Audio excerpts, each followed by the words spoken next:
प्रधान प्रेम सिंह ठाकुर जी, आप बताएँ क्योंकि मैं पिछली साल जब वहाँ पे अपने अल्ट्राटेक कंपनी के रिगार्डिंग ऐसे भी मैं समय-समय पर जाता रहता हूँ, पर जब मैं कवरेज करने के लिए गया था, तो वहाँ पे एक स्थानीय ग्रामीण और ऑपरेटर भी थे वो, उन्होंने बताया था कि जो कंपनी का मैप है, क्योंकि ये अपना जो जब्बलपुर से लेके ऊपर सालूघाट तक रोड है, वो कंपनी के अधीन है, पीडब्ल्यूडी ने मेंटेनेंस के लिए दिया हुआ है। पर जब जो जो उसका रोड मैप कागजों में है, उसमें प्रॉपर वे से 3 जगह पे ट्रक पार्किंग ग्राउंड हैं और एट द सेम टाइम जैसे इनकी कंपनी कॉम्प्लेक्स में स्ट्रीट लाइट्स होती है, वो भी उसमें मेंशन की हुई है, तो धरातल पे कुछ नहीं है। आप क्या बोलना चाहते हैं? बिल्कुल सर, जैसा कि पहले तो मैं आपका धन्यवाद करता हूं कि आज आप जो इस कवरेज को करने यहाँ हमारे बीच में पहुँचे हैं। और इसी संदर्भ में जो पार्किंग की बात की गई आपने, बड़े खेद का विषय है कि जब कोई भी प्लांट लगता है तो उसमें पार्किंग पहले प्रायोरिटी पे होती है। लेकिन दुख का विषय है कि आज तक इस प्लांट को चले हुए लगभग 2010 से फंक्शनल है, किंतु 2023 तक आते आते इसमें पार्किंग की कोई व्यवस्था नहीं हुई।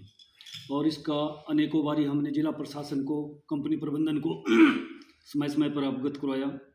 और बीच में खुला दरबार पिछली सरकार के समय में जो जनमंच होते थे, तो जनमंच में उस समय के आदरणीय बिंदल जी वहाँ पर अध्यक्ष थे, उनकी अध्यक्षता में भी कंपनी अल्ट्राटेक प्रबंधन ने माना था कि हम जल्दी ही इस पार्किंग को बना देंगे, किंतु दुख का विषय है कि आज तक वो पार्किंग नहीं बन पाई। इसी संदर्भ में हम आज बिलासपुर जिला प्रशासन के समक्ष जिलाधीश महोदय की अध्यक्षता में एक बैठक हुई, जिसमें तमाम सभाओं के पदाधिकारी वहाँ पर मौजूद रहे और उनके साथ साथ कंपनी प्रबंधन भी यहाँ पर मौजूद था और हमारे एसडीएम नागरिक सदर और एडीसी बिलासपुर और एसपी बिलासपुर भी वहाँ पर मौजूद रहे। मैं धन्यवाद करना चाहूँगा जिला प्रशासन का कि उन्होंने तुरंत ही कार्यभार संभालते इस लोगों की जो जायज़ मांग है, जो प्रमुख मांग है, क्योंकि बिना आंगन के मकान की कोई शोभा नहीं होती, बिल्कुल। तो उसको इन्होंने कड़ा संज्ञान लिया। जो वर्षों से हमारे जिला प्रशासन के साथ नकारात्मक बैठकें चली थी, मैं तो नकारात्मक बैठकें कहूँगा, क्योंकि जून 2022 तक एसडीएम की अध्यक्षता में भी उस समय कमेटी बनी थी, किंतु उसके ऊपर कोई कार्रवाई नहीं। किंतु आज जैसे ही जिलाधीश महोदय ने उस फाइल को देखा तो तुरंत विभाग को कड़े निर्देश दिए और एसडीएम महोदय की अध्यक्षता में एक कमेटी का गठन किया गया और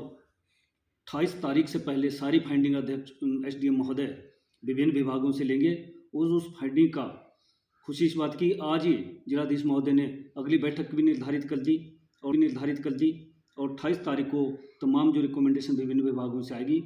और उसके ऊपर अमली जामा तुरंत पहना जाएगा, जिसके लिए जिलाधीश महोदय ने हमें आश्वासन दिया। साथ ही रानी कोटला में हमने एक कॉजवे की भी बात की थी, क्योंकि वहाँ पर स्कूल पे आना जाना है बच्चों का, बच्चे बूढ़े बुजुर्ग,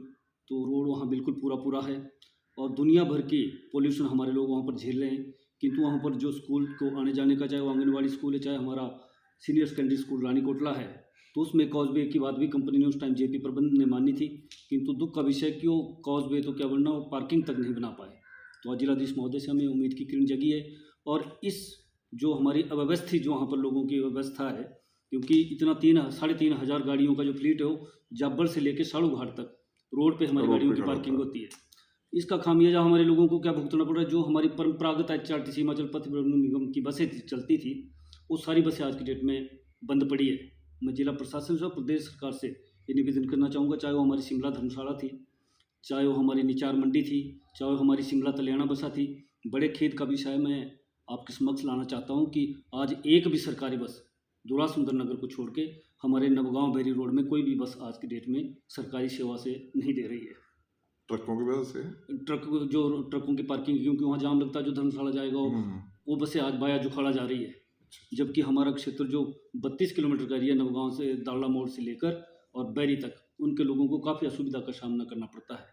तो मेरा आपके माध्यम से मैं जिला प्रशासन से भी निवेदन करना चाहूँगा, प्रदेश सरकार से। अभी हाल ही में हम ऊपर हिमाचल प्रदेश के जो सीपीएस है आदरणीय संजय अवस्थी जी, तो सभी ऑपरेटरों का, सभी विभिन्न जो हमारी ज्वाइंट एक्शन कमेटी बनी है, उसका एक प्रतिनिधि मंडल आदरणीय अवस्थी जी से भी मिला और अवस्थी जी को भी हमने इन सारी समस्याओं का, चाहे वो पार्किंग का है, चाहे हमारा नहीं तो ये जनप्रतिनिधि उन सड़कों से आते जाते नहीं, वो नहीं देखते नहीं। बिल्कुल, वो हमारे स्थानीय जनप्रतिनिधि और उन्होंने हमें अश्योर किया कि जो भी इस क्षेत्र की समस्या, चाहे बसों की समस्या है इन पार्किंग को लेकर, चाहे पार्किंग निर्माण की बात है, चाहे हमारी रेट को लेकर जो गतिरोध चला हुआ है उसको लेकर कंपनी के साथ जो है उसके ऊपर सारी उन्होंने हमारे को अश्योरेंस दी। और उन्होंने भी कहा कि मैं एसडीएम हरकी को निर्देश देता हूँ वो तमाम इस क्षेत्र की जो समस्या है उनके निराकरण के लिए आप लोगों के बीच में एक मीटिंग को कंडक्ट करवाए।